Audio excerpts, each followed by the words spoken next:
Welcome to Flavourful Eats. Today we're doing it from the beautiful kitchen of Leah Abraham. Thank you for visiting. Thank you for joining. And thank you, Leah, for doing this. We are going back in time and doing a Syrian bread, as done by your grandmother, I believe. Yes, my grandmother Sukar Abraham taught me when I was 6 years old to make Syrian bread, and this is her recipe. Well, this is a third of her recipe. She would make a batch with 5 pounds of flour every day. I am doing a third that size because most people aren't cooking for a household of 16 to 20 people. So, well, thank you and welcome to Flavourful Eats. And we're going to start off with you describing how you do your yeast baking. Wonderful. So the first step in getting the bread ready is getting warm water for your yeast and having that water have some sugar in it so that the yeast has something to consume. So I have 1.5 cups of water, 1/4 cup of sugar. They're going together and they're both landing in the microwave to get warm.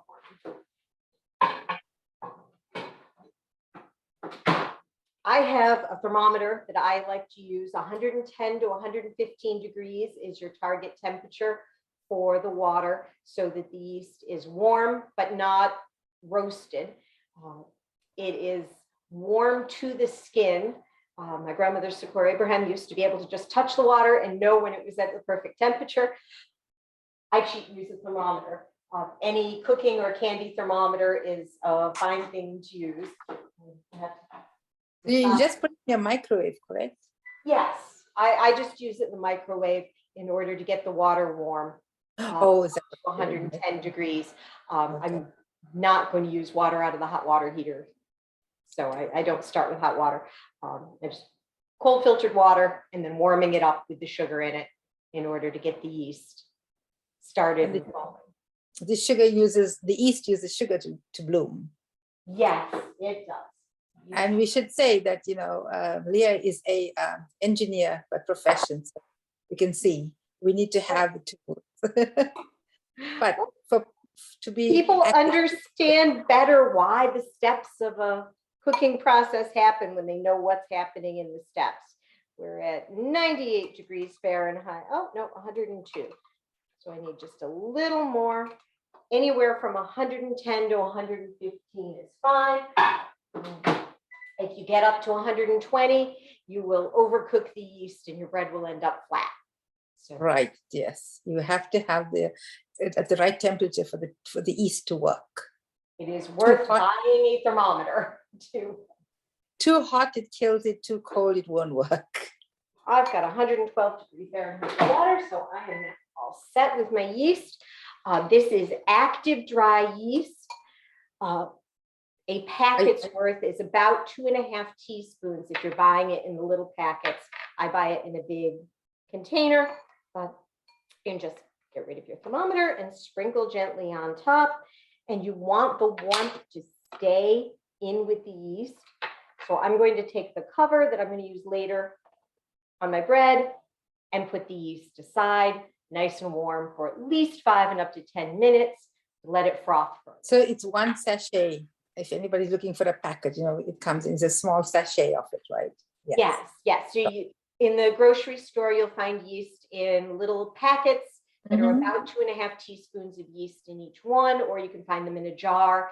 You're looking for about 1 packet's worth in this amount of bread. And it's available in any grocery store, any supermarket. Now it's back in stock, so generally yeast is available in any grocery store. Right. During the pandemic, that was not easy to get. It was a challenge for a little while to get yeast and the flour. Mm-hmm. While the yeast is sitting getting ready, I can mix the other ingredients or just get them in the bowl and ready to go. I have flour, 5 2/3 cup. That's going to make enough bread for my family of 5 for about a day and a half, depending on how many pieces of bread you'll eat in a day. It might last you a little longer. My Syrian grandmother used to make 3 times this amount every day to feed her family. 1/4 cup of oil. And depending on how much salt you like in your food, 1/2 teaspoon to a teaspoon of salt. And now we're just being patient for a few minutes until the yeast finishes its process. And bring it over. The yeast has already started to climb the sides of the bowl, and you can tell it's starting to froth a little. I've used this batch of yeast several times, so I know it's good active yeast, but still giving it a minute to get warm is a useful thing, because the bread is going to rise better if the yeast is warm and ready as we dump it in order to. We've done yeast baking in the past on Flavourful Eats, but never from scratch like this. And I thank you for doing that. Fun to have the traditional recipe. It's a treat to get to learn as a small girl from my grandmother how to make it every day. And she made bread so many times that she would just reach in the oven with her fingers to pull the bread out. She was insensitive enough to the heat that she could pull it in and out. That's an experience book. She never used a measuring cup. There was a time when my Aunt Aggie and I were watching what she was doing, and we tried to stop her at each step. She'd measure each ingredient in her hand. Oh, Habuba, a little bit more. No, that's good. And we'd be trying to save the hands. No, I want to put that in a measuring cup. And it took a little bit to convert from this much, a little more, to the amounts. And it's. Well, I'm glad you got the right recipe, so now we all can indulge in it. It sounds delicious. It's nice to share the recipe and the process. You know, you're not just sharing the recipe, you're sharing your family traditions, right? Yeah. For generations to come. Okay. So my yeast has started to look foamy. I am going to move around and lift that up towards the camera so you can see. Oh, right. You can see that very well. The yeast, and you can see on the top how it's gotten wet and is puffed up. And that is what the yeast looks like when it's ready to go. In goes the yeast. The next part's going to get slightly messy. I'm going to wash hands again, because I like to give it a stir or two with a spatula first. It tends to get a little less far on my wrists if I do that initial stir. Now the next part, taller for this one, is getting your fists in and pounding the bread. And it is the process of lining up the glutens in the flour in order to make it rise. This is a project that you want to work on for at least 5 or 10 minutes. If you're using a full batch instead of the third batch that we had today, closer to 15. Using my fists to pound the bread down, and when it gets flat, pick it up and fold it over in half and begin again 3 or 4 times through before you get most of the flour into the bread. Don't worry if it looks crumbly at first. That will work its way in. And I'm just going to continue to pound it down, fold it over. If your knuckles get tired, you can press with the heels of your hand going through, and it will become a springy dough as you succeed in your pounding. This is just about ready. The next step is going to be to give it someplace warm to rise for its first rising, which will be 2 hours. The traditional Syrian thing to do is to place it over a radiator or near a heat vent or the warmest place in your house, and wrap the bowl in a whole bunch of blankets in order to make sure that the heat that's generated as the yeast consumes the sugar and makes the bread rise all stays in the process. My mom will turn the oven on to hold warm for a few minutes, and then turn it off so she doesn't go plastic, and then put the bread bowl in there. That's my trick in winter too. Definitely want to keep your bread warm while it's rising. This is what the loaf will look like as it's ready to rise. And it's going to go back in my bowl and get covered. That's wonderful. You don't want to have an air seal here, because the yeast consuming the bread is an organic process. It's going to vent off. And if you seal it tightly, it will become too moist and it'll ruin your bread. So a light seal of a cover and then wrapped. And we'll be back in 2 hours or so to do the next step. Welcome back. And we have, I'm assuming it's all risen very nicely. If you open your...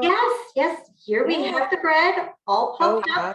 All puffed up. Once you have gained at least twice the volume you started with. Some people use... Yes, definitely.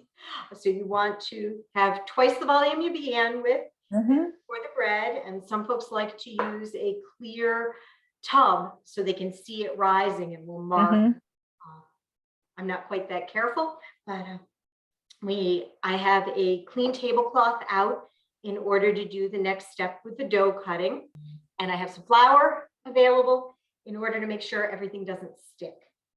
I'm going to flour my hands and my surface and my knife, and then I'm going to punch down the dough.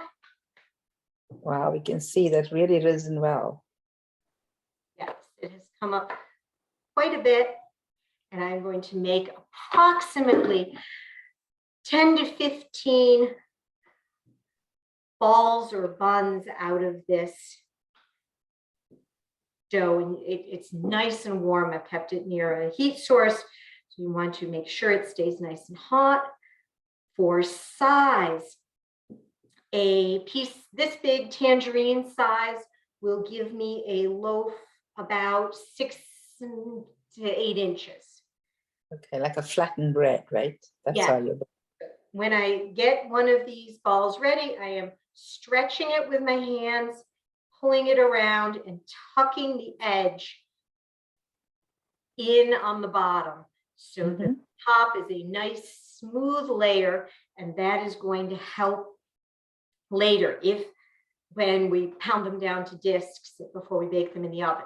If you want a giant loaf that's 12 inches or so, you want to start with a piece that's size of a grapefruit, a bigger one. It's harder to handle the giant ones in the oven, and unless you have very enthusiastic bread fans in your house, you probably want to do more tangerine size than grapefruit size.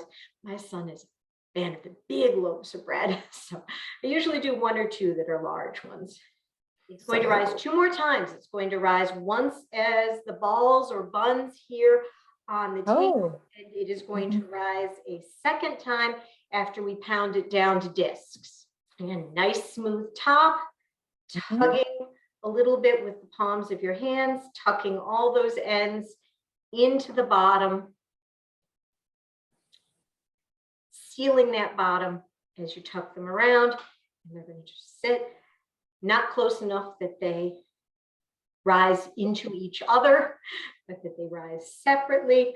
A little bit of flour on the surface. Okay, that's your 10 balls done? Yes. This is a quick step, especially if you're just doing a third loaf, a third of a batch. This is the fastest step in the process. And I'm going to cover them up and let them sit for another hour, hour and a half until they have again risen. Now I'm going to keep them nice and warm.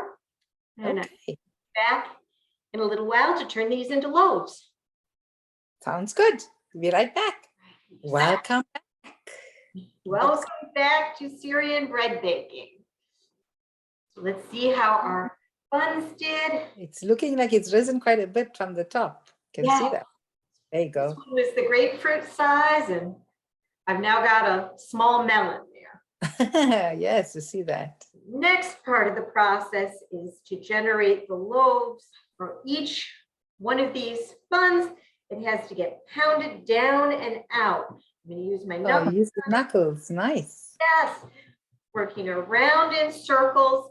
I'm putting divots in them. This is, you can use fingertips, you can use knuckles as you go. You want to work on a nicely floured surface. Well, as we tucked the balls on the inside, the surface will help make a round disc without any edges that are too rough and thin. Right, looks perfect. You can see you seasoned at this all right. As I am pounding these down and finishing with a nice thin, maybe like a 1/4 inch thick. I would say it's maybe 3 millimeters, a little less than a quarter inch. Yes, yes. I grandma to be very strong. Yes, she had very strong hands and forearms. Syrian tradition was to get up at 5 a.m. so you could have the first rising happen between 6 and 8 a.m. It took about an hour to get the full batch ready. And then the second rising would happen by about 9:30, and then baking by about 10:30 or 11. And by noon, when the men came in from the fields, you would have bread for lunch. Hot bread. How nice. Yes. The smell alone is so inviting. I am going to cover these up and get an additional blanket or two to keep them warm. We will see you in another 45 minutes or so for putting them in the oven. Okay. We are back after the second rising, right? Third, we do third. The dough is the first rising, the balls are the second, and the discs are the third. And I have relocated from my kitchen table back to the counter. I didn't ever mention why we were on the kitchen table. Most stone counters conduct heat very quickly away from other materials. So I don't try to rise the bread on the granite surface. Cold. Yes, It's so cold. I go over to the wooden kitchen table, which is a much warmer place for it to rise. But in order to bake here in one screen in the oven, I brought the bread back over. Okay, so you got your oven set at 400? Yes, I've got it set at 400. Fat. Can cook at 350 if you're being very cautious, because it'll take maybe 10 minutes a loaf at 350, but 400 is the traditional temperature, and you can get each loaf done in about maybe 5 or 6 minutes at 400. Okay. Layered up 5 of them with nice clean hands. They are going directly on a clean oven rack. Ah, nice. No, I'm just going to, in about 2 minutes, take a look, and if they're starting to look the right consistency on top and puffing a little bit, I will flip them once, and then when they are lightly browned, I will pull them out. There, I can see it puffing up. See how it's puffing up there? Uh-huh. That one's ready to get turned over. That happens to be the hottest spot in my oven, so that one usually gets done a little bit before everyone else. If you want your bread to be super flat, you can poke a couple of holes with a fork in it, and that will let air escape as it's baking and give you a flatter bread.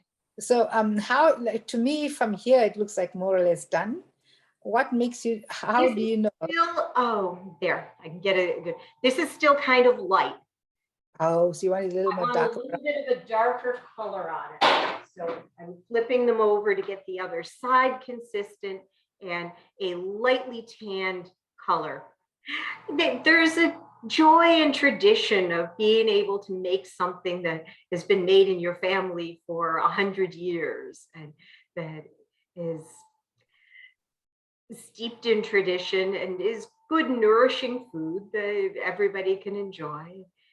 It's a wonderful way to be connected to each other and stop with all the bustle and sit down for a few minutes and enjoy a dinner together.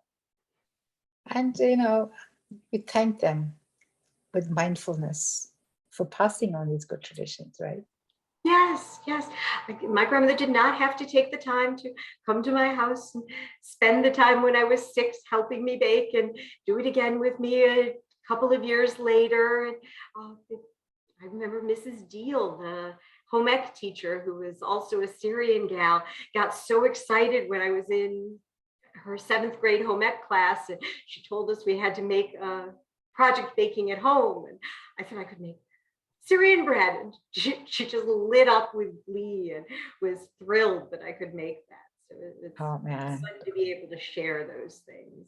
Grandmother was retired out in Phoenix, Arizona, and no longer baking herself. I went out and visited once and baked with one of my aunts there. We brought some of the loaves of bread back. And at that point, she was no longer actively feeding herself very often, but she saw the bread on the table and snatched a piece and went about eating it for herself. So I considered that a great compliment and approval that I was managing to do the bread very well. Oh, absolutely. What better approval than that? Let's take a look and see how we're doing.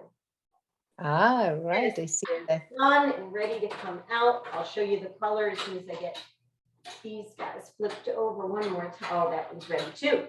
So this color is what we're looking for on the bread. That one's on the far edge of what I'd call done. This side is a little light. Right, you can see This that. side could be in a little bit longer, but that's about the amount of color that I like on the. Do you want to break show us what it looks like? Some Syrians like them much darker. My dad Benjamin would have said, put them back in the oven and cook them a little bit, Leah. You want to break it to show us what it looks in between? Oh, sure. Is it too hot? No, it's not too hot. Oh my words, perfect. All puffed That inside, and you can see the depth of the bread there. Mhm. You can see the steam coming out of it, and you get little pockets inside. I'm going to rescue the rest of this batch. Probably ready now. Your children coming from school right now, they'll be so excited to see just that. Yeah, they are. You know, when we used to walk home we had quite a distance to walk home from school. And as we walk home, we will anticipate, what is mom making for us today?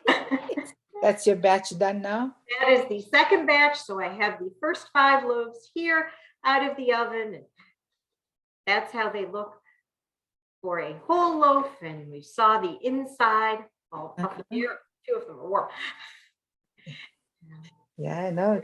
The rest of the loaves just happen the same way. 3 or 4 minutes on the first side and then flipping them, and 3 or 4 minutes on the other, trying to get a reasonable brown on a little bit of color, but not too much on the loaves. Hey, you did it.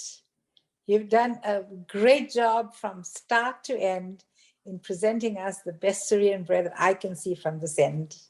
I think. Okay, so you're getting ready to take out your second batch, right? Yes, I'm getting ready to take out the last 6 loaves. The last 2 are all beautiful. The little ones. Oh my word, yes, I see that. Large ones are a little more challenging to move, but there I have the pile of dinner bread for tonight. What a beautiful basket of bread. That is so lovely. Thank you for inviting me here to cook with you, and I appreciate the chance to share with the community and share with relatives who might not have had a chance to bake with Grandma Sukar Abraham. If I can share a little bit of what she taught me with younger cousins who might not have got the same chance that I did, it's a joy to do. Well, thank you so much for taking time you were basically directed this show too. Thank you for all of that, providing me your Zoom link. So we did it via Zoom so that the rest of the world can have a look at this and enjoy as much as I enjoyed watching you putting it together. Thanks a million. Till we meet again. Take care. From Leah Abraham, I'm your host, Hamsha Naidu. Bye-bye.